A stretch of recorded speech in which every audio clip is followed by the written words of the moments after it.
ఒక ప్రదక్షిణ కంప్లీట్ చేసుకొని రావడానికి మనం ఒక 5 to 6 మినిట్స్ ఏమో పడుతుంది. మరీ ఎక్కువ టైం ఏం పట్టలేదు. సో, ఇంక చూడండి ఇదంతా ట్రాఫిక్ అంటే ఫస్ట్ మార్నింగ్ వచ్చిర్రు కాబట్టి కార్స్ ఇక్కడ వరకు పెట్టుకున్నారనమాట.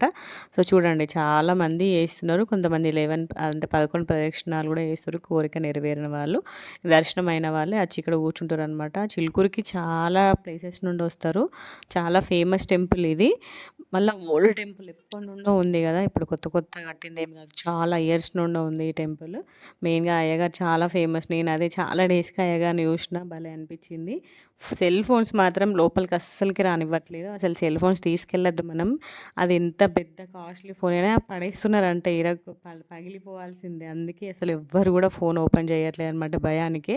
సో, ఇంక ఎంటర్ అయిపోయామనమాట టెంపుల్‌లోకి. మనం ఎంటర్ అయిపోయిన వెంటనే రైట్ సైడ్ కొబ్బరికాయలు కొడుతున్నారనమాట. లోపల 2 కొబ్బరికాయలు. 2 కొబ్బరికాయలు తీసుకోవాలి. తీసుకొని ఇంగ కొబ్బరికాయలు కొడుతున్నామనమాట. అందరూ గూడా ఇక్కడే కొట్టారు. ఇంగ లోపలికి కొబ్బరికాయలు కొట్టడానికి ప్లేస్ ఉండది. ఎలో గూడా ఉండదనమాట. కొబ్బరికాయలు కొట్టేసుకొని ఒక జూట్ బ్యాగ్ ఇస్తున్నారు మనకి. మనం ఆ బ్యాగ్‌లో పెట్టుకోవాలి.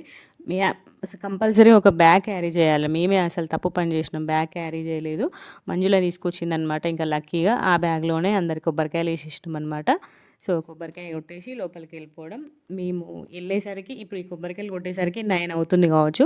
9కి అక్కడ ఫుల్ రష్ ఉండే అసలుకి. చూడండి ఎంత రష్ ఉన్నారో. ఇంకా స్వాములు, అయ్యప్ప స్వాములు ఉన్నారు చాలామంది. సో, మేము వెళ్ళేసరికి ఇక్కడ కొంచెం బ్యారికేడ్స్ కొంచెం ఖాళీ ఉండే అనమాట. మేము దర్శనం చేసుకొని బయటకు వచ్చేవరకు బ్యారికేడ్లు మొత్తం నిండిపోయినాయి. అట్లా ఉన్నదన్నట్టు ఫుల్ రష్ ఉండే. చూడండి ఎంతమంది ఉన్నారు కొబ్బరికాయల దగ్గర మీరే చూడండి. ఇంకా ఆ రోజు ఆదివారం కాబట్టి చాలామంది వచ్చిరనమాట దర్శనం చేసుకోవడానికి. సో, మాలాగే అందరూ అనుకుంటారు కదా! హాలిడే ఉన్నప్పుడు వెళ్ళాలనేసి. సో, అట్లా జరిగింది.